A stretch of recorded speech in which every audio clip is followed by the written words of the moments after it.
Et voilà, ce psaume, quelque part, il montre que nous, les humains, on a reçu une mauvaise éducation. Il faut le reconnaître. Voilà, on a le monde dans lequel on a été plongé, le monde qui nous a éduqués,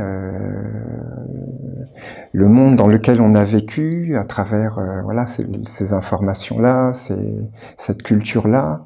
Voilà, c'est pas ce monde-là n'est pas dans la sagesse de Dieu, n'est pas dans l'amour de Dieu, n'est pas dans la vérité de Dieu. Et donc il y a plein de fausses conceptions, de choses qui nous conduisent vers le malheur, hein, qui nous rendent malheureux parce qu'on ne respecte pas les lois du monde divin. Les lois du monde divin, c'est les lois qui apportent le bonheur, la prospérité dans tous les mondes, l'abondance, la libération de l'âme, le bonheur de l'âme, la félicité de l'âme. Et donc, voilà, il y a plein de conceptions. Et ce psaume de notre Père Raphaël, j'espère que je vais réussir à vous montrer. Par exemple, il commence comme ça. Le monde est perfection. Le monde est perfection. Il est un miroir de la grande sagesse. Alors les humains, dans le monde des hommes, ils se disent, en général, pour résumer, c'est caricatural, mais c'est pour résumer, moi je suis parfait dans le sens que j'ai pas de travail à faire sur moi, donc voilà, tout est ok pour moi. Par contre, mais qu'est-ce que le monde est imparfait, vraiment, rien ne va dans le monde. Non, le monde divin, c'est le monde des perfections. Dieu regarde le monde et voit que tout est bien. Donc les humains qui veulent à tout prix, qui veulent changer le monde, oui, il n'y a pas de problème. Mais ils s'y prennent à l'envers, ils s'y prennent de la plus mauvaise façon qui soit, parce qu'ils pensent qu'ils n'ont aucun travail à faire sur eux, mais que le changement doit venir de l'extérieur, à travers des élections, un gouvernement, des lois extérieures, voilà. Non, ils se trompent, ils sont à côté de la plaque, parce que la vision du monde divin, donc le monde divin c'est ce qui fonctionne éternellement, les lois de ce qui régit la vie, le monde divin dit, le monde est perfection. Il est un miroir de la grande sagesse.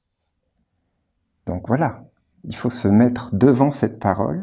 Le monde est perfection. Reconnaître que cette parole est la vérité et se mettre en chemin sur justement le chemin de se mettre en résonance avec cette parole, avec cette perfection du monde divin, qui vient du monde divin, que cette perfection qui vient du monde divin apparaisse aussi dans la lumière extérieure. Et pour ça, l'enseignement nous a toujours dit que voilà, c'est l'homme qui est l'intermédiaire entre les mondes, c'est l'homme qui est le responsable, c'est l'homme qui, quelque part, est le roi de la terre. Donc, si la terre est aussi mal en point, c'est l'homme qui est le responsable. Donc c'est chacun, ses choix, c'est soi. Il faut se remettre en question soi, choisir le chemin de l'enseignement divin, se mettre à son école, à l'école de sa tradition, de sa pure religion, et voilà. Et donc là, on pourra commencer à équilibrer le monde, à amener des forces de guérison, des forces d'intelligence, de sagesse, d'équilibre. Mais c'est pas donc c'est tout un travail, c'est toute une discipline, c'est une communion avec les mondes supérieurs, c'est une alliance avec les mondes purs, les mondes sacrés. C'est seulement ça qui pourra faire que ce qui est en haut dans la perfection du monde divin devienne également sur la terre. Voilà, donc ça commence fort. Le monde des perfections, il est un miroir de la grande sagesse. Alors peut-être êtes-vous surpris de constater que l'homme est toujours confronté à des difficultés, à des épreuves, à des souffrances. On peut même parfois parler de véritables pièges. Pourquoi l'homme doit-il vivre ainsi ? Est-ce une intelligence supérieure qui attend quelque chose de l'homme et qui a tracé pour cela un chemin où la tentation est présente ? Ou bien est-ce simplement que l'homme, par son pouvoir créateur, génère régulièrement des mondes et qu'il doit vivre avec eux, mais qu'il ne prend pas conscience qu'ils sont ses enfants. C'est vraiment profond, hein. Il faut vraiment le méditer. Ça éclaire le monde. Sur la terre, l'homme est le roi. Donc si le roi fait n'importe quoi, vit dans la bêtise, n'honore pas le monde supérieur, le monde divin, mais appelle les voleurs de lumière, les destructeurs, les criminels, les assassins, et ben voilà, la terre n'ira pas forcément bien. Le chemin, c'est vraiment de se tourner vers les mondes supérieurs, de les porter dans l'alliance, dans la vie, dans tout ce qui les honore, de porter leur loi, leur sagesse, leur intelligence, de se mettre à l'école du savoir divin, de l'enseignement divin qui éclaire, qui montre le chemin de la lumière pour que la terre devienne ce qu'elle doit être, c'est-à-dire un jardin de paradis.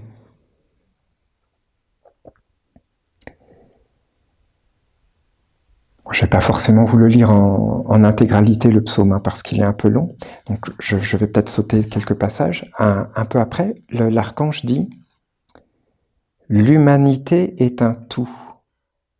Elle est un organe de la terre, qui elle-même porte un monde supérieur. » C'est ce que je vous disais. L'humanité, elle a un rôle crucial. Notre maître a longtemps enseigné sur ça, hein.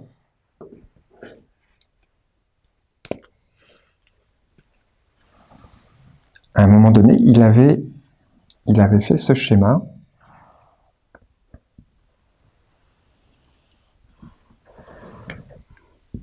Donc, d'un côté, le monde du Père, le monde divin.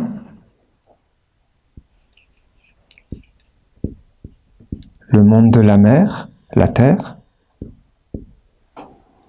Dans les mondes de la mer, il y a les minéraux, les végétaux, les animaux. Dans les mondes du Père, il y a les anges, les archanges et les dieux. Et l'homme, il est entre les deux. Il est l'intermédiaire entre les deux. Donc si l'homme ferme la porte aux anges, aux archanges et aux dieux pour vivre avec les démons, je suis désolé, c'est peut-être un vieux mot, il faut, disons avec les contre-vertus, avec la bêtise, avec ce qui amène le malheur, la désolation, la guerre, s'il se coupe du royaume des anges, le royaume pur, sacré, cristallin des anges, eh ben, comme il est la porte, eh ben, il plonge tous les règnes en dessous de lui, ça veut dire les animaux, les végétaux, les minéraux, dans les ténèbres. L'homme est la porte. Pour que, dans la lumière extérieure, pour que sur la terre ce soit le règne de la lumière, le règne de la perfection, le règne des anges, il faut que les hommes accomplissent leur mission d'être des intermédiaires éveillés, conscients, purs, consacrés au service des anges, qu'ils soient des serviteurs des anges, des archanges, des dieux immortels de la lumière, et là, seulement là, le règne de la lumière pourra venir dans la lumière extérieure sur la terre. Voilà, l'homme, il est entre les deux.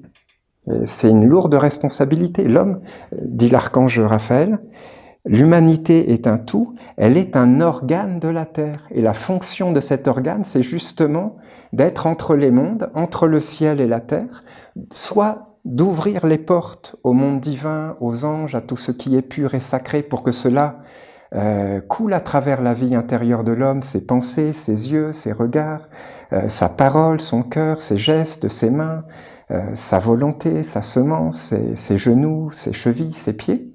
Et ça va illuminer le monde, ça va couler d'un être à un être, ça va éclairer le monde, ça va régénérer le monde, ça va ressusciter le monde. Soit l'homme ferme les portes, il choisit le chemin de l'inconscience, de l'endormissement, de s'abrutir, de pas honorer les lois éternelles du monde divin, qui sont les lois de l'amour, les lois de la sagesse, les lois de la vérité. Et donc ça plonge le monde tout entier dans les ténèbres. Donc lui, il se croit parfait, et il en veut à son gouvernement, aux lois, à ses députés, etc. Et voilà, c'est pas le chemin. Le chemin, c'est de se mettre à l'école de Dieu, de s'incliner devant les anges, de se prosterner devant les archanges, de se mettre au service des dieux immortels de la lumière. Voilà, il n'y a que ça qui pourra illuminer le monde, éclairer le monde, apporter le baume, l'intelligence, la sagesse, le réconfort, la paix, la guérison, la fraternité entre les peuples. Voilà, c'est le chemin, c'est les mondes supérieurs. Et l'archange nous dit, je répète donc son psaume, l'humanité est un tout, elle est un organe de la terre. Donc un organe, ça veut dire elle a une fonction, une responsabilité. Si elle abdique sa responsabilité, elle plonge tous les mondes en dessous d'elle qui dépendent d'elle dans le malheur, dans les ténèbres, dans la désolation, dans la souffrance. Voilà, donc c'est une responsabilité collective, mais c'est aussi une responsabilité individuelle. C'est chacun aussi que ça concerne et que ça regarde. L'humanité est un tout, elle est un organe de la terre qui elle-même porte un monde supérieur. En cela, les hommes ont une importance capitale dans l'évolution et la création. L'évolution et la création de la terre.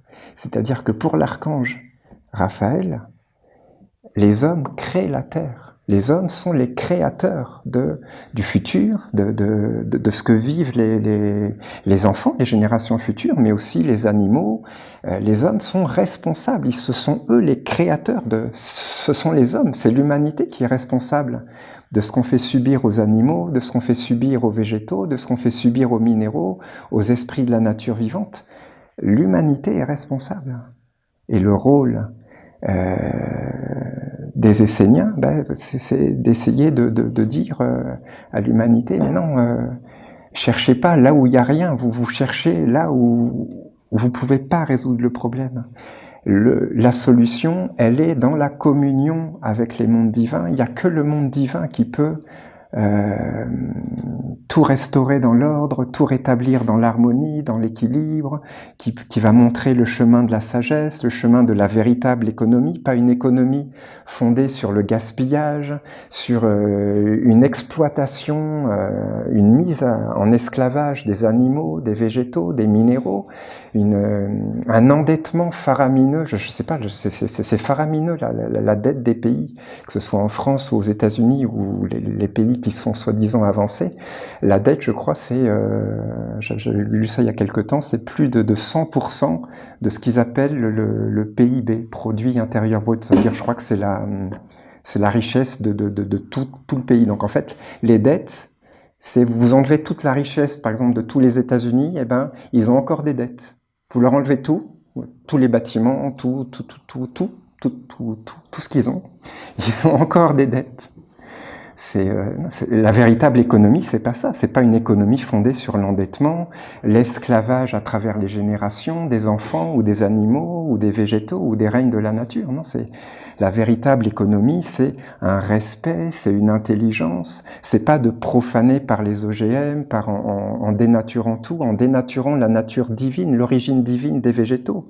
C'est de mettre chaque chose à sa juste place, de reconnaître que les végétaux sont des êtres à part entière. On les dénature pas, on n'a pas le droit de faire ça, on n'a pas le droit de mélanger des ADN de je sais pas quoi avec eux. C'est une profanation, c'est un crime, c'est grave. On les plonge dans les ténèbres et l'homme est responsable.